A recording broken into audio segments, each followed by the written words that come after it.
So, okay.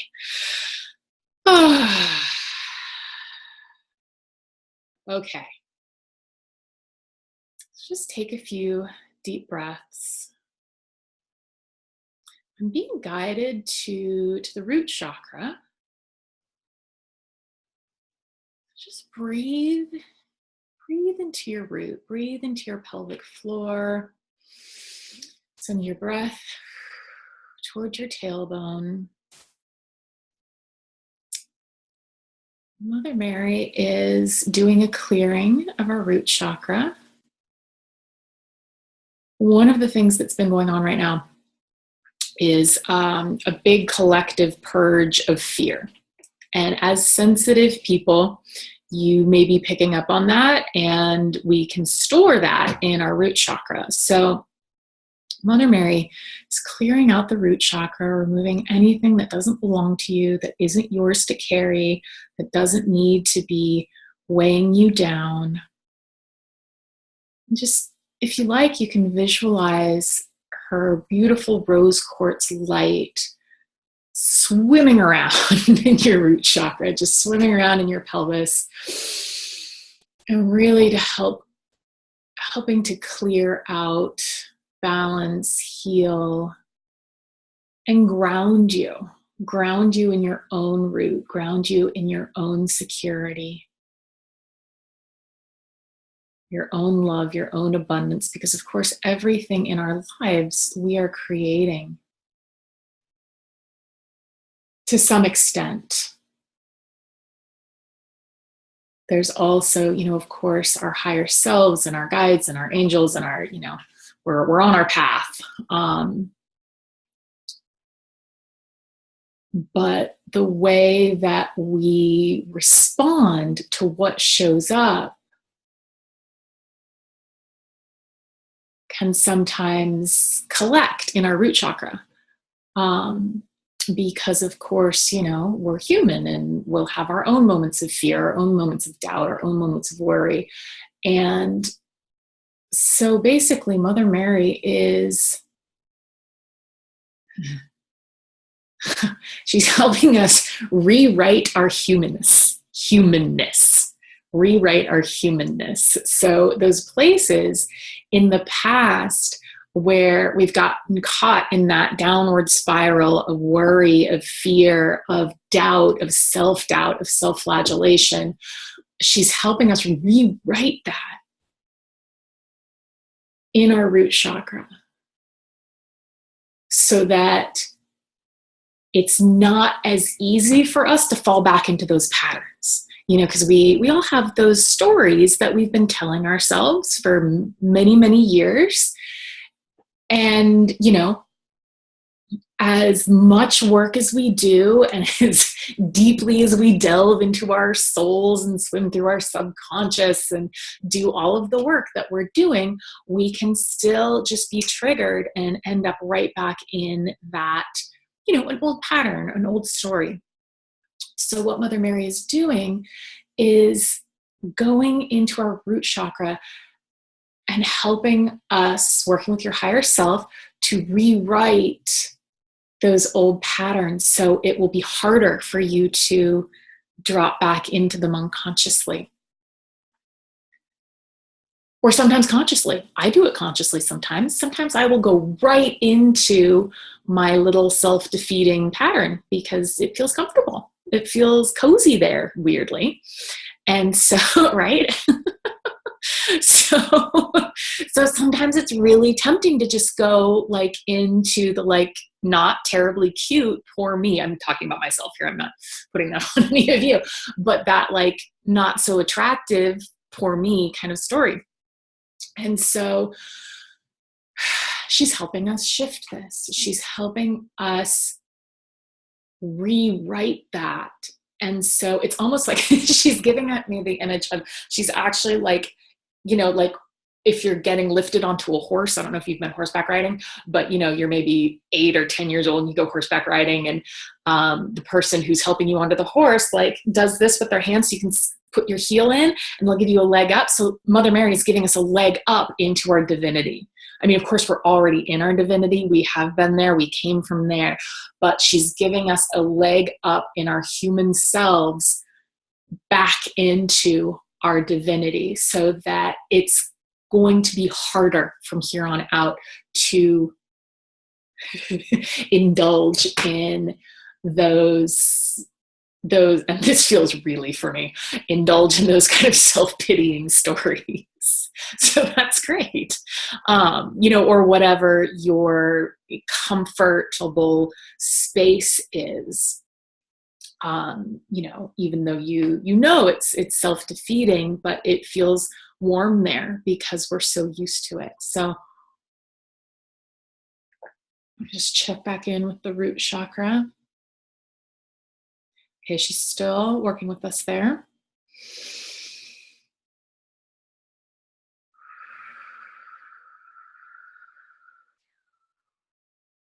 Normally the color of the root chakra is this really beautiful raspberry red, but this lighter pink that Mother Mary is working with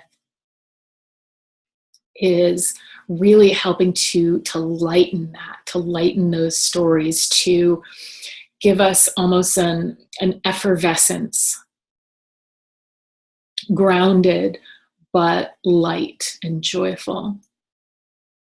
And so, of course, that effervescence can help us create that feeling of community, of tribe, of abundance. It can help us create that in a different way.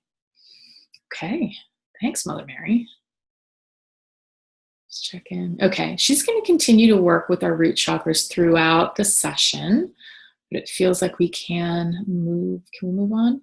Oop, not quite. Okay, we're going to stay with it for another moment. So just if you want to really actively participate with this while I drink my tea, you can, keep sending your breath into the root chakra. Visualize that rose quartz pink or any color that comes to you that feels good. Imagine it, moving in through your root chakra, pooling in your root chakra.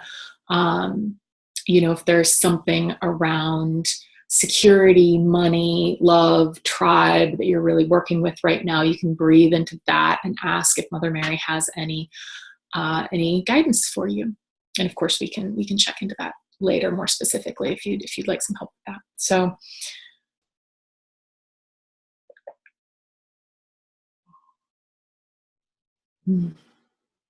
Oh, I'm just seeing Faith's comment about Delilah's first week at new awesome daycare. Awesome. Close to full time. Yeah. Okay.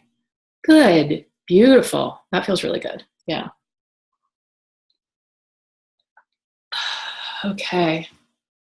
So yeah, just keep breathing into the root chakra. Keep feeling into what wants to come through for you there. It feels like she's working with about 3 of you really powerfully in healing it.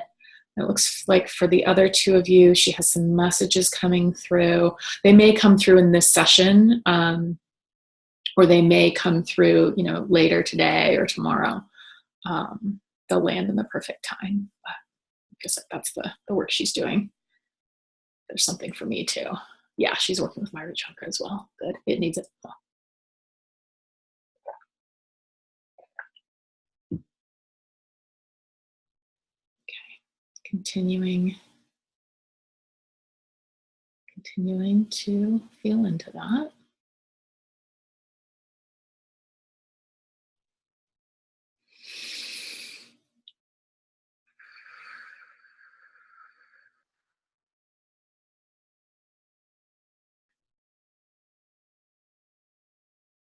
Just keep going deeper into the root.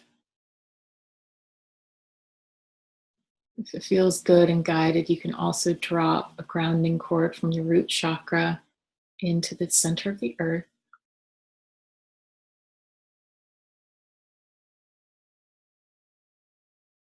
That can be really healing for the root as well.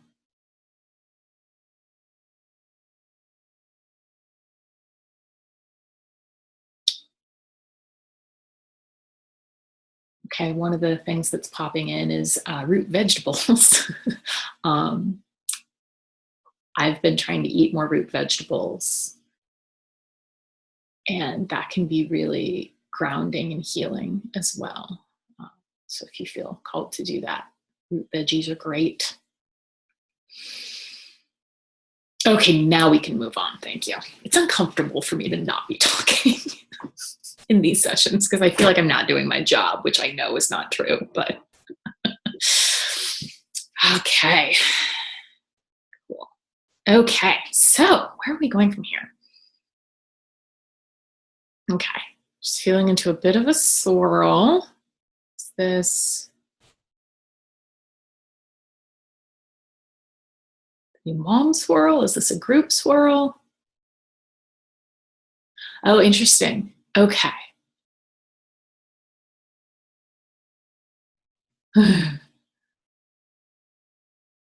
It just sort of feels like, I saw that comment from Faith about all the feels and living in the present. And so it sort of feels like, Faith, your energy it's not like a frantic swirl, but it's a really lovely kind of new mama swirl. And then it feels like, because of course, Terry, my mom, and Lisa are all mothers too. It feels like they kind of moved into that swirl as well. So I'm just going to see, is there anything for us in this swirl? What do we... Okay, there we go. Now it's ebbing. Okay. That, of course, is really connected to the root chakra too, because tribe, family. And of course, Mother Mary, naturally. Do you have anything for us there?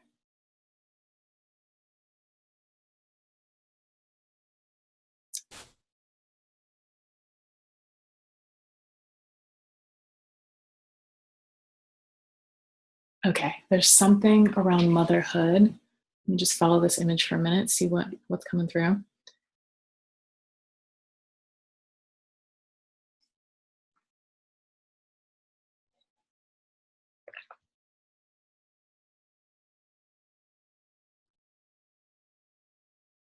Okay.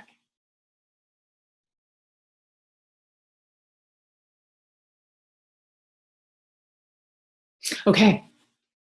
So,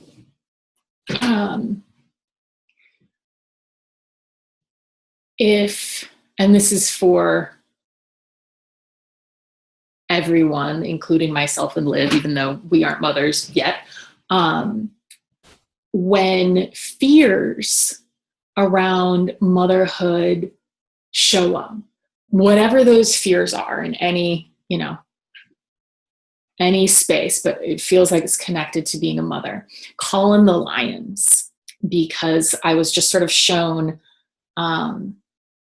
the motherhood journey and just like all, the fears that can crop up and feel very, very real, however real they are or aren't. And then the lions just kind of all pulled up next to you. And the lion, of course, the mama lion, mama bear, image is a beautiful one, but you can call on the lions for your own journey, as you are in this, in all the different ways that it's challenging. The lions will really show up and tend to you as a mother. And the lions can also help you remother yourself in ways that your own mother maybe didn't know how to show up or couldn't show up.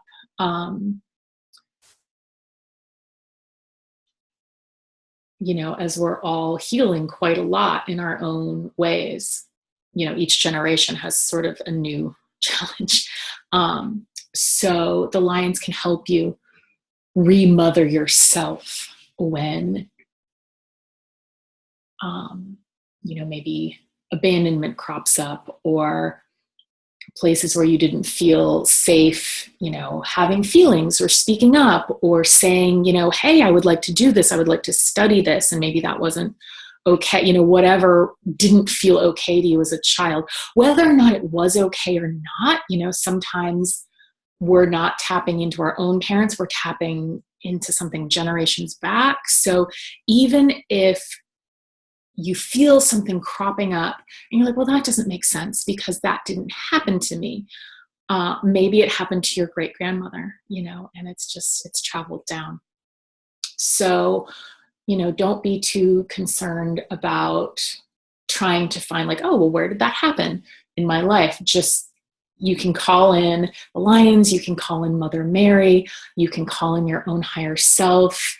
You can even just travel back in time and see your younger self having an experience, whatever that experience is, and give your younger self a hug, call in your guides, call in your angels in that moment, and have them speak or use as the older version of you, speak your younger self through this experience, whether it was traumatic or overwhelming or whatever it was. We all have those formative moments where it can be really helpful to go back and kind of cosmically rewrite the experience, and that can heal it all the way up the timeline to where you are now.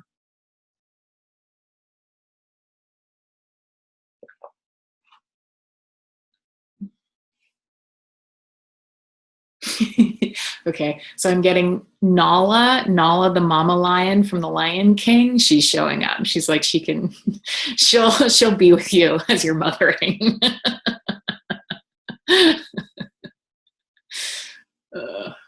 And also, she's reminding me of the roar. So, allow yourself to roar in what, allow yourself to have a voice as a mother, as a woman, as a human, as a child.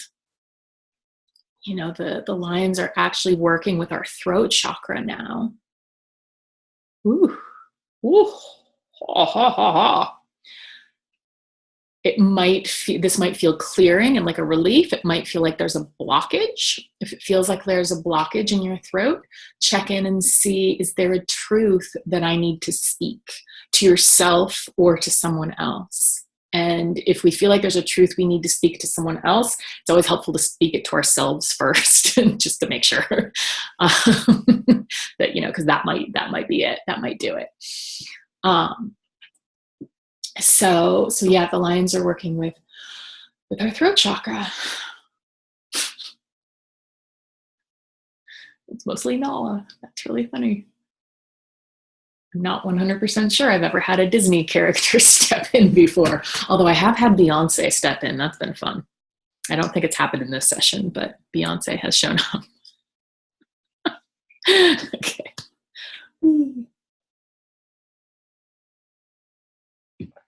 Okay. All right, where are we going next, Mary?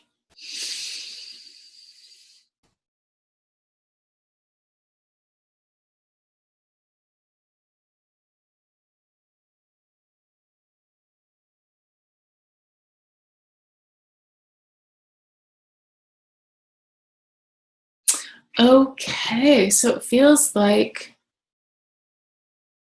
3 of us are getting a cloak and 3 of us are getting a crown, or being reminded that we have a crown.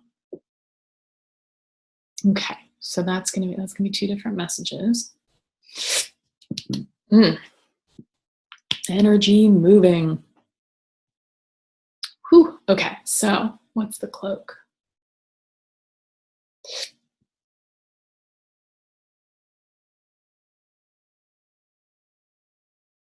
Okay, so the cloak is security in stepping forward, security in being seen. So it's kind of like the opposite of an invisibility cloak.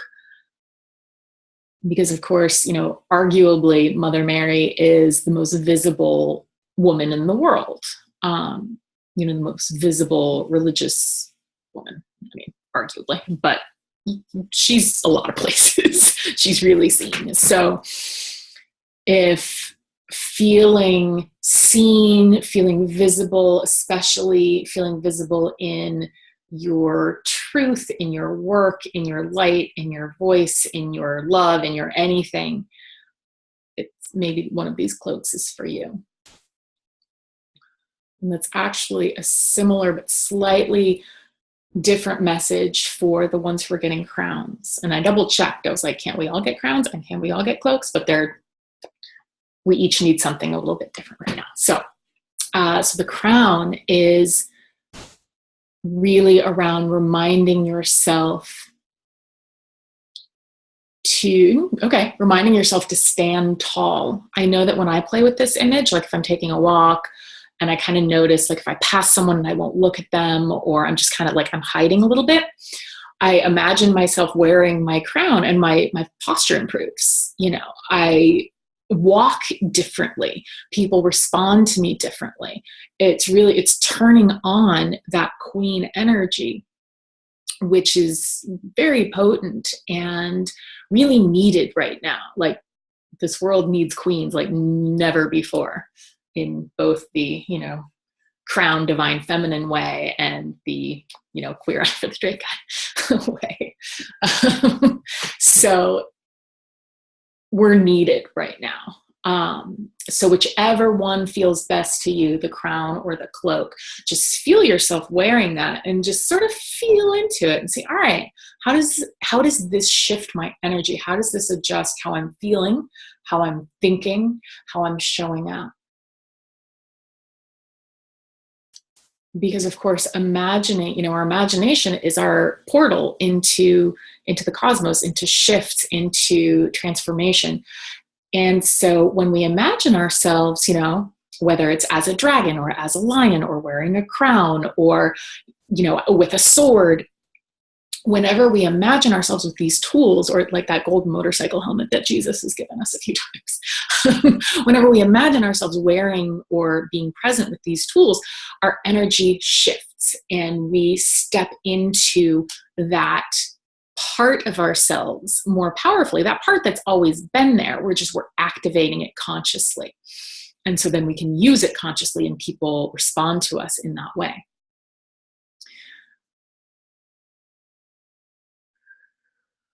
So it's like the queen activation and the visibility activation.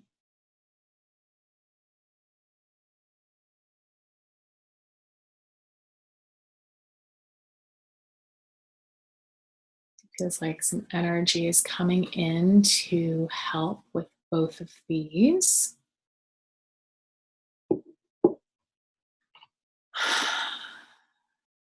So whichever one feels more pertinent to you right now, just feel into it. What does it look like? How does it feel? How does your energy shift when you imagine yourself with this? Does it feel uncomfortable? Like if you imagine putting on the crown, does it feel like it's tight? Or, does the cloak feel like it's too heavy? Just sort of notice if it feels uncomfortable, because that's really amazing. If you notice that, it's like, okay, this is something your higher self is going to work with you on so that you can feel comfortable being visible. You can feel comfortable wearing your crown.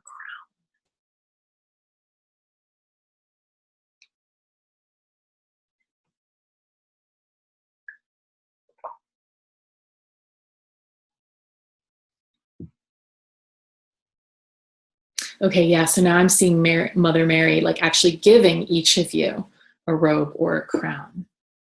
And you're receiving it,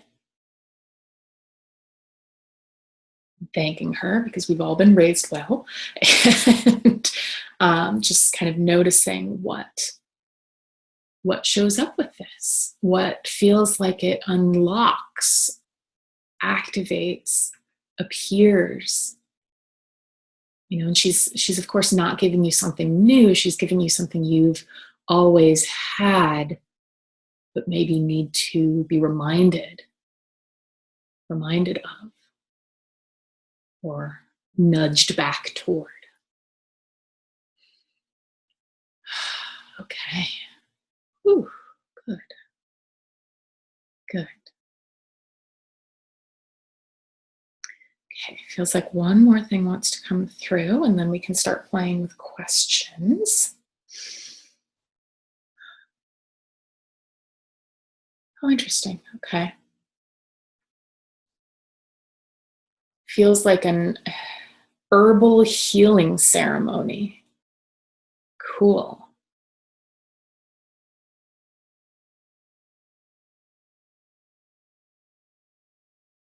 Okay. So she's mixing up, it's almost like a an energetic elixir. It looks like there's rose quartz, of course, rosemary, rose, salt, water from someplace special.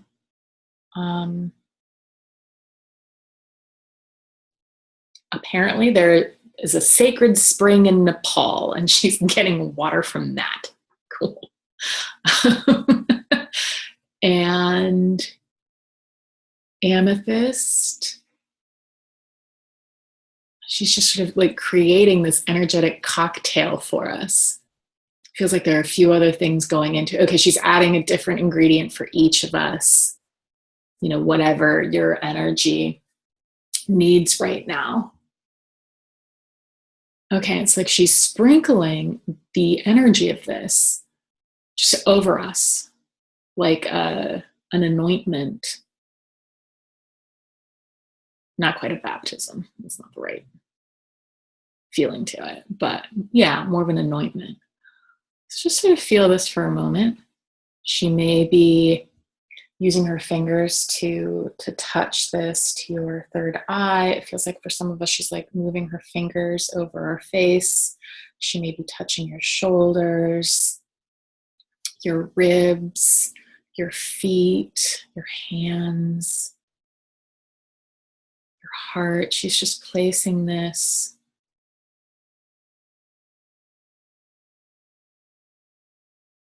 cocktail, this energetic, something magical, and helping your energy work with it in whatever way serves your highest good in this moment. Okay, so I'm seeing her put like glasses of this energetic cocktail by her bedside. So this is, and you can work with this by having a glass of water at your bedside tonight and moving forward. And so she's placing a glass of this by your bedside. And so this energy will work with you as you sleep for the next week, actually. Cool. And so